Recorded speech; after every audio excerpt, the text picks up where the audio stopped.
Hello दोस्तों, स्वागत है आपका हमारे चैनल स्टडी 95 वीके में। दोस्तों, आज ग्रोथ एंड डेवलपमेंट के पार्ट 2 की क्लास है। इससे पहले हम ग्रोथ एंड डेवलपमेंट के पार्ट 1 की क्लास कर चुके हैं, जिसमें ग्रोथ एंड डेवलपमेंट और उसकी डेफिनेशन के बारे में बताया था। साथ ही नेचर ऑफ डेवलपमेंट के बारे में बताया था, प्रोसेस ऑफ डेवलपमेंट मतलब विकास की प्रक्रिया के बारे में बताया था। साथ ही प्रिंसिपल ऑफ डेवलपमेंट के बारे में बताया था, difference between growth and development, domain of development और फैक्टर अफेक्टिंग डेवलपमेंट। इन सभी पॉइंट्स को जो है फिर समझाने का प्रयास किया था। दोस्तों, आज की क्लास में हम उससे आगे के पॉइंट्स पर चर्चा करेंगे, लेकिन क्लास शुरू करने से पहले आपसे अनुरोध है कि आप ग्रोथ एंड डेवलपमेंट की पहली क्लास ज़रूर देख लें। साथ ही वीडियो को लाइक शेयर करें और वीडियो पर कमेंट भी करें। साथ ही हमारे चैनल स्टडी 95 वीके को सब्सक्राइब भी करें। तो दोस्तों, आइए शुरू करते हैं आज की क्लास, जिसमें स्टेजेस ऑफ डेवलपमेंट के बारे में पढ़ेंगे। तो स्टेजेस ऑफ डेवलपमेंट के बारे में जब हम पढ़ते हैं या बात करें, तो इसमें बताया गया है कि बालक का विकास विभिन्न अवस्थाओं में होता है। ठीक है, हर अवस्था में शारीरिक, मानसिक, बौद्धिक और सामाजिक विकास के अलग अलग पहलू या एस्पेक्ट जो है हम दिखाई देते हैं। विकास की अवस्थाओं को जन्म से पूर्व, प्रीनेटल और जन्म के बाद पोस्ट नेटल दो स्तरों में या दो लेवल में जो है बांटा जाता है। बात करें प्रीनेटल पीरियड की, प्रीनेटल पीरियड की बात जब हम करते हैं तो इसमें जो पहला पॉइंट है, इसको जो है हम 3 पार्ट्स में बांटते हैं। प्रीनेटल पॉइंट्स को, प्रीनेटल पीरियड को। तो इसमें जो पहला पॉइंट है वो जाइगोटिक पीरियड होती है। जाइगोटिक पीरियड का मतलब है 0 से 7 दिन का इसमें सब मतलब समय होता है, लगभग 1 सप्ताह का। यह जो प्रक्रिया है निषेचन, फर्टिलाइजेशन के बाद प्रारंभिक कोशिकाएं बनाती हैं। फिर बात करते हैं भ्रूण अवस्था की, जिसमें जो है 2 से 8 सप्ताह का समय लगता है और इसमें जो है अंगों और संरचनाओं का विकास शुरू होता है। फिर बात करें तीसरे तीसरे पॉइंट की, तो गर्भस्थ शिशु अवस्था इसको कहते हैं। ये 3 माह से जन्म तक चलती है, जब तक बच्चे का जन्म नहीं हो जाता तब तक चलती है। इसमें जो है अंगों का पूर्ण विकास होता है, शारीरिक आकार और जो है संरचना का जो है निर्माण होता है। बात करें प्रीनेटल स्टेज की, तो ये जो है गर्भकालीन अवस्था है। गर्भकालीन अवस्था वह अवधि है जो गर्भधान मतलब कंसेप्शन, जब बच्चा पेट में होता है से लेकर जन्म तक होती है। इसे प्रसव पूर्व काल या प्रीनेटल पीरियड भी कहा जाता है। यह अवधि की औसतन 40 सप्ताह की होती है। साथ ही यह वुमन टू वुमन वेरी करती है। ठीक है, बात करें इसके मुख्य पॉइंट्स की, तो इस अवस्था में जेनेटिक यानी आनुवंशिक और इन्वायरमेंटल कारक जो है बालक के विकास को प्रभावित करते हैं। बच्चे के जो जेनेटिक हैं, जो माता पिता से जो जेनेटिक मिलते हैं, साथ ही जो उनका इन्वायरमेंट होता है, घर का किस तरीके का इन्वायरमेंट है, या माता बच्चे को किस तरीके का परिवेश देते हैं, तो जो बालक का जो विकास है उससे प्रभावित होता है। माँ की विशेषताएं जैसे शारीरिक स्वास्थ्य, पोषण और मानसिक स्थिति बच्चे के विकास में महत्वपूर्ण भूमिका निभाती है। ठीक है, यदि माँ किसी रोग या संक्रमण से ग्रस्त है तो यह बालक के विकास पर विपरीत प्रभाव डाल सकता है। यदि माँ को कोई बीमारी है तो वो जो है बच्चे का जो विकास होता है उस पर विपरीत प्रभाव डालेगा। ठीक है, तो यह अवधि जो है बालक के शारीरिक अंगों, मस्तिष्क और आनुवंशिक विशेषताओं जेनेटिक ट्रेट्स के निर्माण के लिए अत्यधिक महत्वपूर्ण होती है। बात करें पोस्ट नेटल पीरियड की, तो यह जो है इन्फेंसी से 2 सप्ताह तक चलता है। इन्फेंसी मतलब जन्म से 2 सप्ताह तक चलता है। जब बच्चे का जन्म हो जाता है तब से जो है इन्फेंसी पीरियड स्टार्ट हो जाता है। तो ये जन्म से 2 सप्ताह तक चलता है। इसमें जो बच्चा जो है प्राथमिक संवेदनाएं और शारीरिक वृद्धि जो है शुरू हो जाती है, जैसे सेंसरी रिस्पॉन्स जो बच्चा करता है, तो उसकी जो फिजिकल ग्रोथ जो है वो शुरू हो जाती है। फिर शिशुकाल बेबीहुड स्टार्ट होता है। बेबीहुड को जो है 14 से 2 वर्ष तक चलता है। इसमें जो बच्चा है चलना स्टार्ट करेगा, बोलना शुरू करेगा। प्रारंभिक जो सामाजिक कौशल्स हैं, जैसे सोशल स्किल है, वो सीखना स्टार्ट करता है। बात करें अर्ली चाइल्डहुड की, तो अर्ली चाइल्डहुड का जो पीरियड है वो 3 से 6 वर्ष का है। इसमें जो बच्चा है मोटर स्किल्स डेवलप करता है।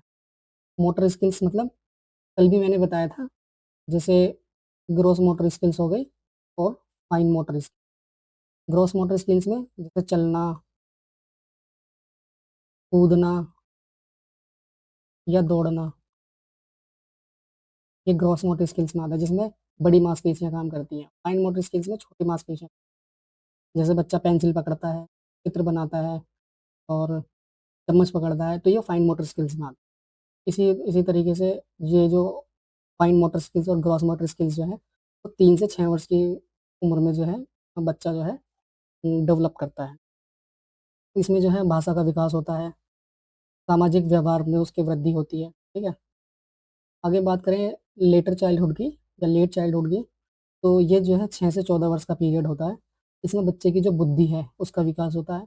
बच्चा जो है आत्मनिर्भर बनना स्टार्ट कर देता है और शिक्षा में जो है प्रगति करना स्टार्ट कर देता है, ठीक है? फिर बात करें एडोलसेंस की।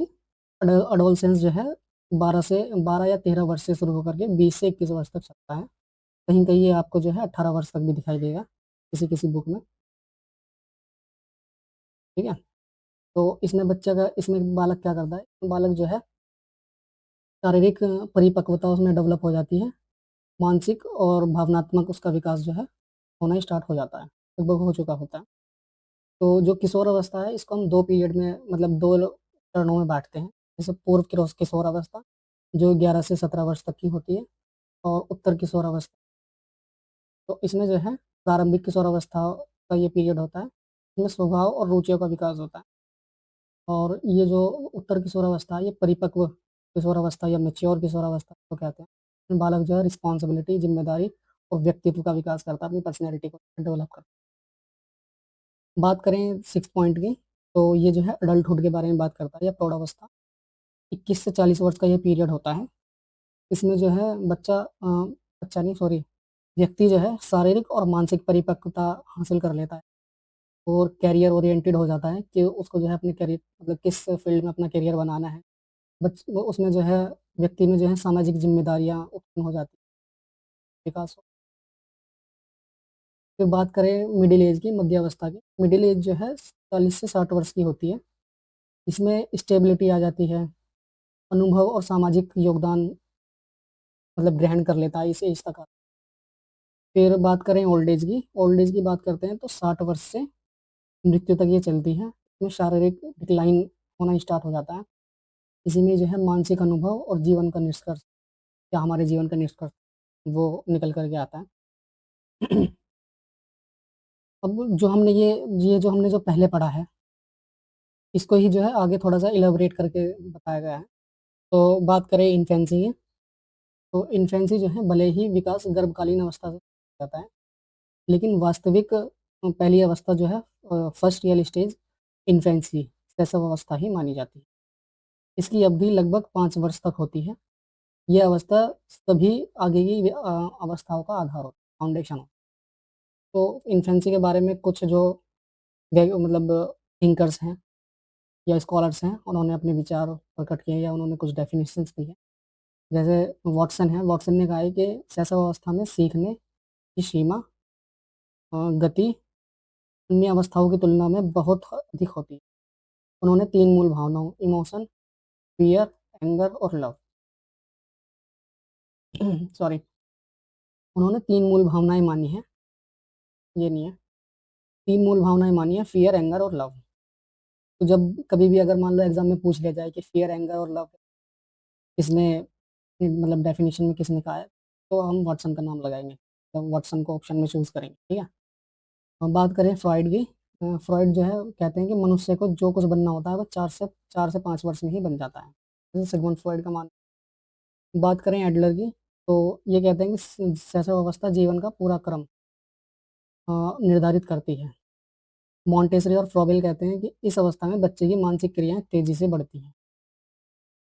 शैशव अवस्था में जो मानसिक क्रियाएँ हैं, वो तेज़ी से बढ़ती हैं। बात करें थॉर्नडाइक की, तो थॉर्नडाइक कहते हैं कि 3 से 6 वर्ष के बच्चे जो हैं प्राय सेमी ड्रीम स्टेट की दशा में रहते हैं, अर्ध स्वप्नों की दशा में रहते हैं।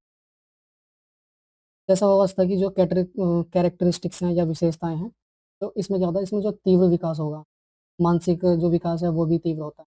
जैसे तीव्र तीव्र शारीरिक विकास, ये वो शारीरिक और मानसिक विकास, जैसे हाइट का बढ़ना, वेट का बढ़ना, बच्चे में जो है थिंकिंग स्टार्ट हो जाती है, मेमोरी किसी चीज़ को याद रखने में आदि में तीव्र वृद्धि होती है, ठीक है?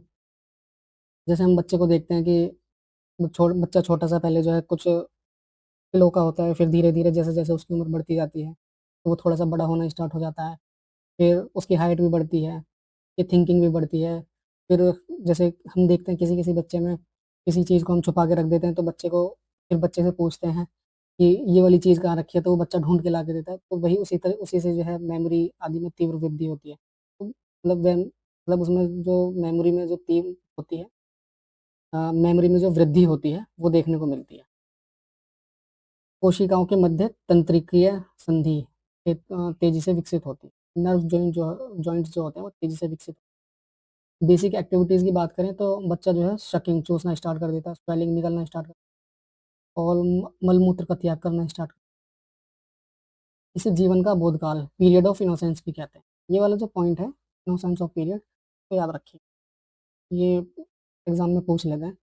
इमिटेशन और रिपिटेशन का जो है अनुकरण करना स्टार्ट करता है। बच्चा अपने माता-पिता, भाई देखकर सीखता है। जैसे हम बच्चे से जो है माता-पिता या भाई-बहन इमिटेशन या रिपिटेशन करके बात करते हैं, तो वही प्रवृत्ति जो है बालक में व्यवहार जो है मूल प्रवृत्तियों पर आधारित हो। बच्चा सीखने के लिए अनुकरण, इमिटेशन और रिपिटेशन का प्रयोग करता है या उपयोग करता है। सेल्फ टेंडेंसीज़ के बारे में बात करें, तो बच्चा चाहता है कि सभी उसे उसे ही प्यार करें, उसे ही जैसे हम बच्चे को कहते हैं ना, जैसे हमारे घर में कोई छोटा बच्चा होता है, तो हम उससे कहते हैं कि जो छोटा वाला बच्चा है, हम उससे ज़्यादा प्यार करते हैं, तो वो बच्चा नाराज़ हो जाता है। तो ये वही है सेल्फ टेंडेंसी। बात करें सोशल फीलिंग की, तो लगभग 3 वर्ष की आयु से बच्चे में सामाजिक भावना, सोशल अवेयरनेस की विकसित होने लगती है। सोशल अवेयरनेस जो है विकसित होने। मॉरलिटी की बात करें तो इस अवस्था में बच्चा ना तो नैतिक होता है और ना ही अनैतिक होता है। बच्चे को पता ही नहीं है क्या नैतिक है, क्या अनैतिक, ठीक है? वह गलत और सही का अंतर ठीक से नहीं समझ पाता।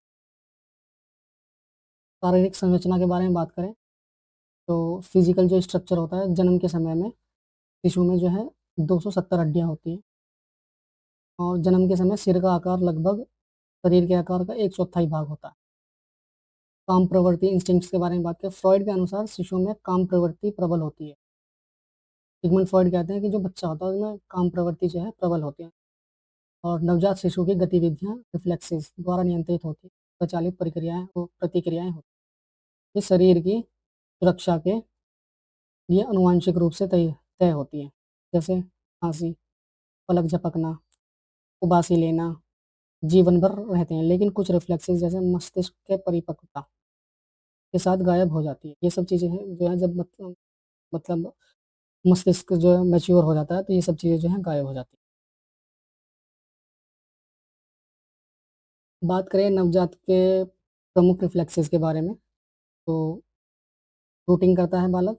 जब गाल पर छूने से बच्चा अपना सिर घुमाकर खोलता है। तो ये कब डेवलप होता है? 3 से 6 महीने के बीच ये जो है गायब हो जाता है। मोरो मोरो का मतलब होता है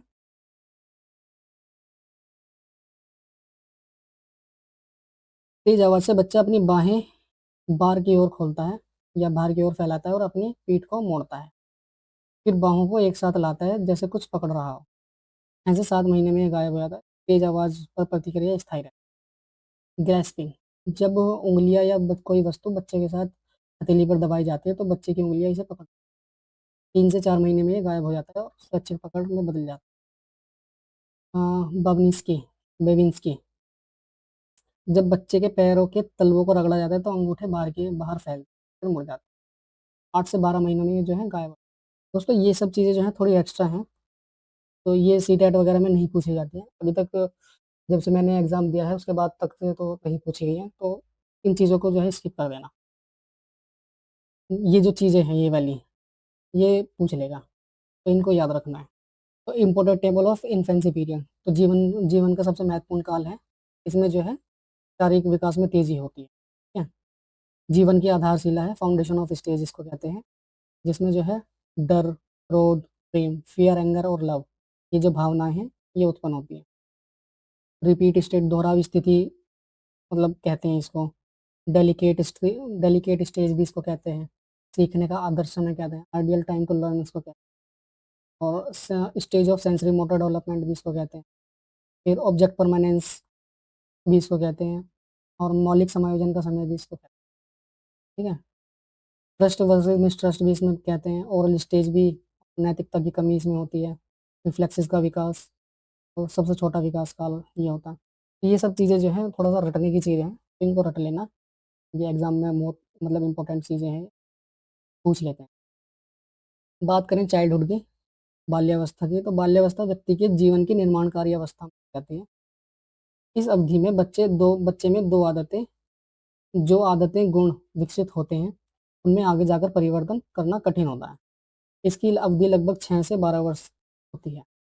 पॉल और ब्रूस कहते हैं चाइल्डहुड के बारे में कि यह अवस्था जीवन का अनोखा काल है, यूनिक है, यूनिक काल है। इस अवधि में बालक के शारीरिक, मानसिक, सामाजिक और सामूहिक सभी विकास जो सभी मतलब सभी जो पक्ष हैं, डोमेन्स हैं, वो विकसित होते हैं।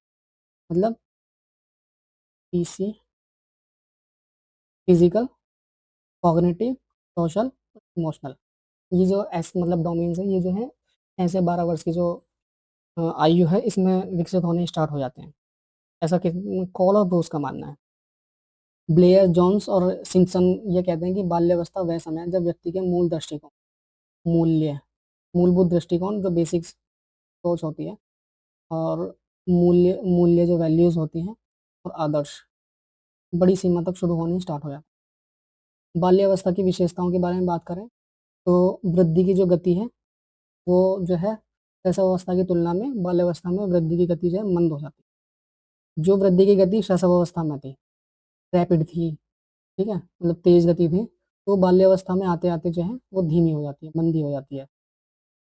बात करें सोशल एक्सपेंशन की, सामाजिक विस्तार की, बच्चे के जीवन में माता-पिता के अलावा परिवार, पड़ोसी और शिक्षक शामिल होते हैं। बालक बहिर्मुखी एक्स्ट्रोवर्ट होता है और उसकी उसकी रुचि बाहर की दुनिया में बढ़ती है। जब बच्चा छोटा होता है तो वो घर में रहता है। लेकिन बच्चा जैसे ही 6 वर्ष से ऊपर का हो जाता है तो उसकी जो रुचि हो जाती है वो बाहर खेलने में हो जाती है। बाहर के जो बच्चे रहते हैं उनके साथ खेलने में स्टार्ट कर देता है वो। घर में रहना कम स्टार्ट कर ठीक है। शारीरिक क्षमता की बात करें तो इस अवधि में बच्चों की जो शारीरिक क्षमता होती है वो बढ़ती है। फिज़िकल जो एबिलिटी है वो बढ़ती है। फिज़िकल एबिलिटी कैसे बढ़ेगी? जब बच्चा बाहर खेलना स्टार्ट कर देता है, तो उसकी जो मांसपेशियाँ हैं वो मजबूत होनी स्टार्ट हो जाती हैं। तो जो है उसकी फिज़िकल एबिलिटी बढ़ती है, ठीक है? दूध के जो दाँत हैं वो गिरकर स्थायी दाँत आने लगते हैं। हड्डियों की संख्या लगभग 250 होती है। तो ये चाइल्डहुड के बारे में बात कर रहे हैं 6 से 12 वर्ष में तो 250 तक हड्डियाँ उसमें होती हैं। बात करें मानसिक परिपक्वता की, मेंटल मैच्योरिटी, तो संज्ञानात्मक कॉग्निटिव विकास में योगदान होता है इसमें। तो ऐसे जो 12 वर्ष का बच्चा होता है उसमें उसका जो दिमाग है वो तेज़ी से विकसित होना स्टार्ट हो जाता है। अटेंशन देना स्टार्ट कर देता है वो, मनन थिंकिंग सोचना स्टार्ट कर देता है। संवेदन परसेप्शन बनाने लग जाता है अपने मन में और रीज़निंग तर्क करना स्टार्ट कर देता है। विवेक जजमेंट की शक्तियों का विकास होता है। किसी चीज़ को जज करना स्टार्ट कर देता है, ठीक है? बात करें भावनात्मक और रचनात्मक विकास की, तो स्वलिंगी प्रेम विकसित होता है। मतलब सेम सेक्स अफेक्शन, जैसे लड़का है तो लड़का अपने लड़के मेल फ्रेंड के साथ ही खेलना मतलब प्रेफ़र करता है। लड़की है तो अपनी लड़की के साथ में ही खेलना प्रेफ़र करती है। तो ये सेम सेक्स अफेक्शन होता है। बच्चे रचनात्मक हो जाते हैं, जैसे मिट्टी, कंकड़, लकड़ी आदि से कुछ जो है बनाना स्टार्ट कर देते हैं। बच्चों में जो है क्यूरियोसिटी प्रबल हो जाती है, किसी चीज़ को जानने की इच्छा एकदम जिज्ञासा सी उनमें उत्पन्न हो जाती है। बुद्धि की बात करें तो बुद्धि पर नियंत्रण करने लगते हैं। बुद्धि जो है इमोशंस पर नियंत्रण करने लगती है। जो मतलब बुद्धि है वो इमोशन पे जो है नियंत्रण करना start.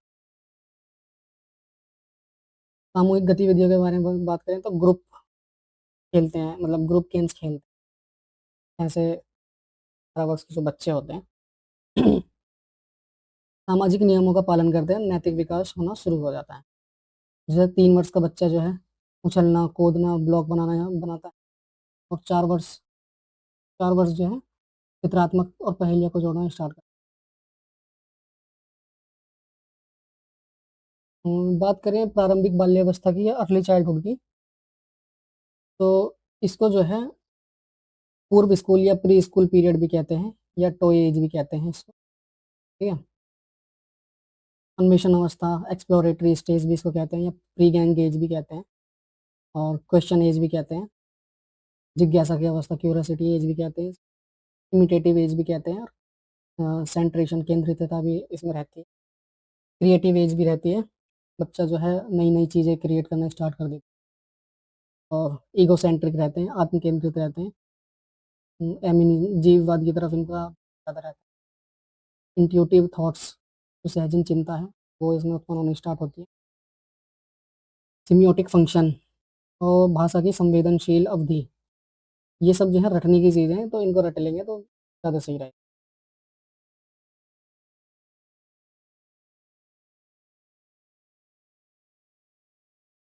Mid and later childhood के बारे में बात करें तो गैंगेज कहते हैं। प्री गैंगेज, इसमें देख रहे हैं ना प्री गैंगेज, प्री गैंगेज जो है अर्ली चाइल्डहुड के बारे में बात अर्ली चाइल्डहुड की है और मध्य या उत्तर अवस्था जो है, उत्तर बाल्यावस्था जो गैंगेज में है, ठीक है? भार, संख्या, क्षेत्रफल परिवर्तन को समझना स्टार्ट कर देते हैं। खेल आयु जो है गेम एज होती है ये। मिथ्या परिपक्वता की अवस्था सूडो मैच्योरिटी एज होती है ये। लॉजिकल थॉट्स इसमें डेवलप होने स्टार्ट हो जाते हैं। रिवर्सिबिलिटी ऑन रियल और इंडस्ट्री वर्सेस परिश्रम बनाम हीनता इसमें डेवलप होती है। लेटेंसी स्टेज होती है और विकास की दर जो है धीमी हो जाती है। मिड और लेटर चाइल्डहुड में बात करें किशोरावस्था की, तो किशोरावस्था में जो है किशोरावस्था व्यक्ति के जीवन में बाल्यावस्था और प्रौढ़ावस्था के बीच की जो है अवधि है। प्रौढ़ावस्था मतलब अ, 20 से 40 साल का जो बालक मतलब व्यक्ति होता है, 22 से 40 साल का, और बाल्यावस्था, सॉरी, यह वह अवस्था है जिसकी शुरुआत प्यूबर्टी से शुरू होती है, जब यौन परिपक्वता, सेक्सुअल मैच्योरिटी और प्रजनन क्षमता, रिप्रोडक्टिव एबिलिटी प्राप्त हो जाती है। इस अवधि में किशोर के शारीरिक, मानसिक, सामाजिक और संवेगात्मक इमोशनल विकास की जो है क्रांतिकारी परिवर्तन इसमें आते हैं। नवीन इच्छाएँ और भावनाएँ उन्हें प्रभावित करती हैं। प्रमुख मनोवैज्ञानिकों के जो कथन है, जैसे जारशील्ड कहते हैं कि किशोरावस्था वह अवस्था है जिसके द्वारा विकासशील व्यक्ति बाल्यावस्था से प्रौढ़ावस्था तक पहुँचता है। किलपैट्रिक कहते हैं कि इस बात में कोई मतभेद नहीं है कि किशोरावस्था जीवन का सबसे कठिन काल। स्टैनले हॉल कहते हैं कि किशोरावस्था बड़े बल, पावर, स्ट्रेस, तूफान और कॉन्फ्लिक्ट का काल होती है। किशोरावस्था की बात करें एडोलसेंस की, तो इस अवस्था में जो शारीरिक विकास है वो निम्नलिखित परिवर्तन होते हैं। शारीरिक विकास में लंबाई और जो वेट होता है उसमें जो है परिवर्तन देखने को मिलता है। लंबाई तीव्र गति से बढ़ती है। लड़कियों की लंबाई लगभग 16 वर्ष तक पूर्ण होती है और बॉयज़ की जो लंबाई है 8 वर्ष तक बढ़ती रहती है। लड़कों का भार अधिक बढ़ता है। लड़कियों के मुकाबले लड़कों का जो भार है वो अधिक बढ़ता है। लड़कियों की जो डेवलप होने की जो एज है वो लगभग 16 वर्ष की है। हड्डियों का विकास होना स्टार्ट हो जाता है इसमें और मानसिक विकास होता है। लगभग 16 वर्ष की उम्र तक मस्तिष्क का पूर्ण विकास हो जाता है। बात करें यौन अंगों के विकास की, तो लड़के और लड़कियों के प्रजनन अंगों प्रजनन अंग पूर्ण विकसित हो जाते हैं। लड़कों में दाढ़ी और मूंछ बढ़ने लगती है। लड़कों की आवाज़ जो है भारी हो जाती है और लड़कियों की आवाज़ जो है कोमल और नुकीली हो जाती है। मानसिक पक्ष की मेंटल एस्पेक्ट्स की बात करें तो बुद्धि का अधिकतम विकास इसमें होता है। विचार विमर्श, डिस्कशन और विश्लेषण क्षमता विकसित होती है। प्रत्येक घटना, व्यक्ति, विषय पर गहन विचार, डीप थिंकिंग और कल्पना करने की जो प्रवृत्ति होती है, वो इसमें डेवलप हो जाती है एडोलसेंस में।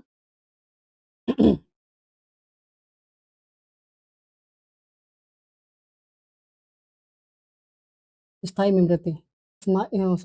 स्मृति, परमानेंट मेमोरी का विकास इसमें हो जाता है। किशोर अपने भविष्य के लिए योजना करने लगते हैं। रुचियों और अभिव्यक्ति का विकास तेजी से होता है, जैसे कहानी, नाटक, उपन्यास पढ़ने में उनकी रुचि बढ़ने लगती है, सिनेमा में उनकी रुचि बढ़ती है, टेलीविज़न में उनकी रुचि बढ़ती है। इमोशनल एस्पेक्ट्स की बात करें तो इमोशनल एस्पेक्ट में तेज़ी से परिवर्तन होते हैं। इसे संवेगों की अवस्था भी कहते हैं, स्टेज ऑफ इमोशंस भी कहा जाता है। और लोग कहते हैं कि किशोरावस्था बढ़ी हुई संवेगात्मक तनाव की अवस्था, इमोशनल टेंशन की अवस्था है, जो शारीरिक और ग्रंथि परिवर्तन के कारण होती है। इमोशन में उतार-चढ़ाव आते हैं, इसे तनाव और दबाव की अवस्था भी कहते हैं, ठीक है? शुरुआत में किशोर इमोशन को छिपा नहीं पाते, लेकिन धीरे-धीरे कंट्रोल करना स्टार्ट कर देते हैं या सीखते हैं। जैसे एंगर हो गया, फ़ियर हो गया, हेट्रेड हो गया, जेलसी हो गया, अ, प्रेम जो है आदि इमोशन जो मतलब इस तरीके के जो इमोशन है वो तीव्र हो जाते हैं। जैसे एंगर, फ़ियर, हेट्रेड, जेलसी और लव, इसमें एडोलसेंस में। काम भावना सेक्सुअल ड्राइव्स का जो है तेज़ी से विकास होना स्टार्ट हो जाता है। जैसे ऑटो एरोटिज़्म, होमोसेक्सुअलिटी, हेटेरोसेक्सुअलिटी, ये सब जो है एडोलसेंस में विकसित होने,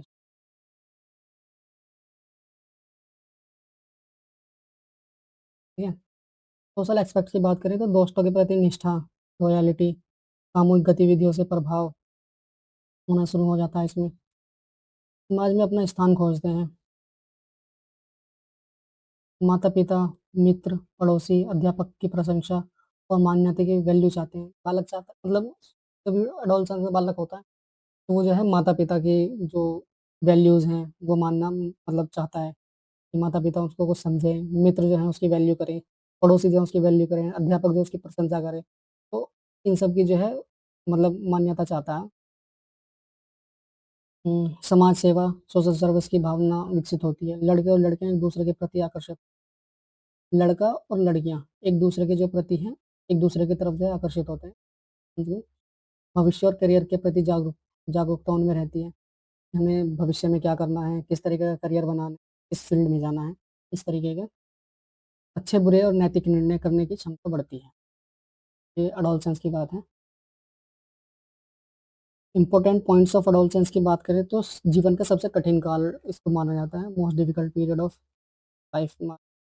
और इसको जो है ट्रांजिशनल एज भी कहा जाता है। ट्रांजिशनल एज जैसे चाइल्डहुड से और चाइल्डहुड और अडल्टहुड का जो बीच का पीरियड है, वो जो है एडोलसेंस कहते हैं। तो ये जो है ट्रांजिशनल स्टेज है। इन दोनों के बीच की जो ट्रांजिशनल एडोलसेंस है, इसलिए इसको मतलब ट्रांजिशनल स्टेज कहते हैं। तनाव और तूफान का काल है, माना जाता है। जैसे stage of stress and storm कहा जाता है। एब्स्ट्रैक्ट थिंकिंग इसमें डेवलप होती है। अ, परिकल्पना निष्क्रमित, हाइपोथेटिक डिडक्टिव रीजनिंग इसमें मतलब में विकसित होती है। भावनात्मक इमोशनल टर्मोइल होते हैं, जैसे बालक का जो भावनात्मक विकास है, वो उथल-पुथल होता रहता है। किसी किसी मतलब किसी लड़की से उसका यदि अ, मतलब किसी लड़की की तरफ वो उन्मुख हो जाता है, तो उस तरीके से जो है भावनात्मक उथल-पुथल उसके मन में रहती है। विकास विकास उछाल और यौवन आरंभ, ग्रोथ स्पर्ट एंड प्यूबर्टी, और नैतिक संहिता विकसित होती है इसमें। Moral code should be developed, जो मॉरल कोड हैं, वो उसमें विकसित होने स्टार्ट हो जाते हैं। डे ड्रीमिंग, जो दिन में ही सपने देखना स्टार्ट कर देते हैं, वो भी डे ड्रीमिंग जो है एडोलसेंस में होती है।